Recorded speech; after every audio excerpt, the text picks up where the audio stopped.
That's what we're doing now? Hmm? Is that what we're doing? Is that what this is?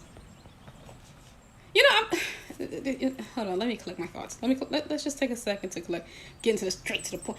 Are you serious? Like, first of all, loved it. I'm just gonna just get all the nice stuff out the way. I don't want to be one of those critiques like, oh, everything's bad, every show. No, this, you're just gonna get to the point and say this show was awesome, okay? I know it's every freaking where.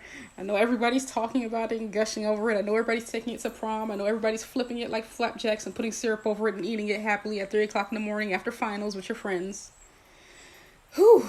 But man, like, I must have binged this show 3 days in a row. That's not a joke. Because just first time was, that's what's up. Second time was, man, that's what's up. Third time was, why is that what's up? Why is it working? How can I do that? Like, the guy who makes The Walking Dead is phenomenal. Look at that. Jesus Christ, I sound so repetitive. I sound like a parrot right now. But still, look, it has to be said. He's great. Let's get to the point. Nolan. I'm going to say it. I don't think Nolan's evil. I do not think Nolan is evil. I don't. I don't think he's evil. Okay? Another unpopular opinion. I don't think Amber is in wrong. I don't. Go sue me. She's not. Okay? I'm not even going to get into the politics of it. But we're going to stick on Nolan this video. Nolan is not a bad guy. He did some really horrible things. I'm traumatized. Over the age of 25, I am traumatized, okay, watching that. Especially a certain scene. You know, no, this is a spoiler video. Screw it. Especially with the train. Are you kidding me? Like, the whole time when he was holding his son up to the train and about to, just do the whole, put the knife through the hot dog, slice it in half crap. They're not going to do that. That would just be too gruesome. Like, I know this is a gruesome show, but there's a limit, right? No, there's not a limit. Because you know what? He just squeegeed everybody throughout the whole entire train. Like that. Oh, God dang it. That's so traumatizing. And then the kid in the building. And then the mom's hand coming out of the rubble. And, oh, man. It's just freaking glorious. Not in a good way, but in a good way. If that makes sense. Okay? Did anybody catch Nolan looking more scared than angry? Because I think, the first time watching it, the initial shock, you don't really pay attention. And I'm not talking about the meme-worthy part where Nolan is crying, okay? I'm not talking about that. I'm talking about way before that blast. I don't even remember the episode names. But, okay. One, okay? When Nolan punched his son in the chest. Like, real hard. And Nolan was like, what'd you do it? Okay, remember that part? Yeah. I know I seen some forums talking about, oh, he was just angry. He was just angry and stuff. No, he looked scared.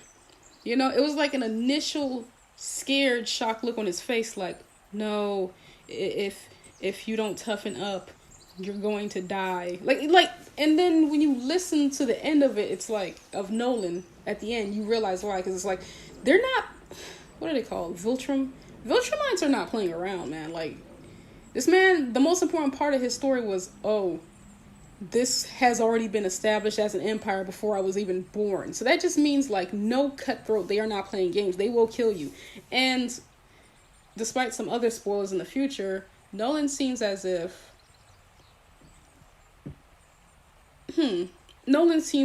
like, parents that, look, screw it.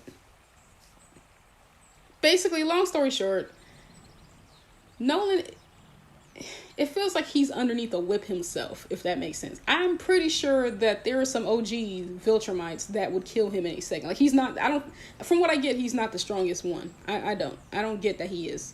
I think somehow he had to have been, like, a little bit already nice to a degree. Like, bear with me, he had to have at least had a heart already to even be influenced by, a human. I mean, like, granted, it could be that maybe humans look similar to Viltrumites. That possibly plays a role. But I'm just saying, see, and then I can't spoil the future. No, I get fear from it. I really do. And it's like, it feels like Nolan, the whole entire time, is crying out for help, in a way. I don't know if I'm the only one I cannot be the only one who sees it. Like, let's just take away all the blood and the messed up crap that he did, you know? It's like he has this internal fight within himself of, okay, no, I'm a soldier, I'm loyal to myself, but then the love, it's just confusion, it's just not processing properly, okay? And then that second part, the thing where he let his son get hurt, did anybody ever catch the way Mark was in critical condition? And you know, of course, Dad let it happen. You know, he even helped. I think he's the one who gave Cecil the call. But in the hospital, when Mark pulled through, that wasn't like a yeah, like my baby, my son. Oh, give me hugs and love. It felt like more like yeah. See, you're not a wimp. You know, I don't know. Maybe I'm reading to that too much. But it felt like that. It felt like reassurance to Nolan. Like, okay. He is strong. He does have what it takes. So if they come to the planet, they won't actually kill my son because there's nothing I can do about it. I think somewhere in Mark's head, he does love his wife, right? But it's just the fact of he knows there's no point. There's nothing he can do. Even if he loves her, she's just going to die anyway. She's human. You see what I mean? So I think it's like somewhere in his head, he kind of closed it off. So maybe he distanced himself and just like calls her a pet. Because believe it or not, your pet, you still love your pet. You do. You know, you understand that you're the one that, you know, is responsible for their health, but you still love them. You know, oh, blast. How long has this rant been going on? Let me wrap this up because this is getting long. But, long story short, I said that a lot. Basically, like I said, it's a fear. It just is. I think it's just basically fear.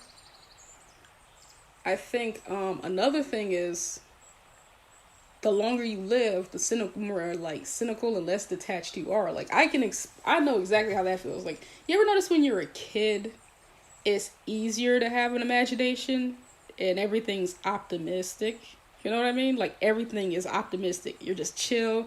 You know, well, some kids don't get that fortunate ability, but even those that are getting abused, sometimes they have the ability to make the imaginary friends to it's just easier. Things are brighter. There's not that much weight, right? But as you get older and older, you like, I'm only like over the age of 25 and I'm already feeling it's like, ugh. It's like, do I have to really get out of bed? You see what I mean? Like, it's hard to get out of bed just half the time. And it's like, I don't want to say depressing because, like, you still see the good things in life, but it's just like, ugh, I'm tired of all this. You know what I mean? Like, it's like, ah. So I can understand a dude who is living, like, thousands of years old. And it's even harder. Like, you have to, like, really exercise your head just to stay imaginative. Even sometimes, you know, I find myself almost screwing up and not being creative in your stories. You know what I mean? So I can see that. And I think that's where that part, notice the flashback came in right in the middle of that. What will you have in 500? Did he say 500 or 5,000? Jesus Christ. I watched that video like 3 times and I still don't remember the exact words. What will you have in 5-something years, right? Why? Why does that flashback come right there? Because I don't think, you know, and I was debating this. I was like, I don't think the flashback came because they were trying to like make the heart be touchy. I think that was just a remnants of it. I think what they were really trying to show you was what the mom was saying about time and, you know, the weight of the responsibility of the world on your shoulders. You know what it's like she even says it herself, you know, we get wrapped up and bogged down and it makes you depressed or something like that. But the kids are here to remind us of that. I know kids are not the only thing that can do that, but, you know, that's one example some people really relate to. But, you know, it's just, I really think that was like the writer's way of slapping you in the face and going, duh. Right? Well, I don't know. That's just my takeaway from it, you know? I don't know if old Vegeta will come back to Earth, okay? Because Vegeta almost killed his own son and he flew off, and now we got our little Trunks mark over here. Yes, I made that, okay? That's what I see. I see a low-key Vegeta arc coming, and I am happy. Because if I can't get Vegeta to be a certain way in his original show, then I'm going to do the Vegeta thing here. Because at least maybe the Vegeta will get his thus due.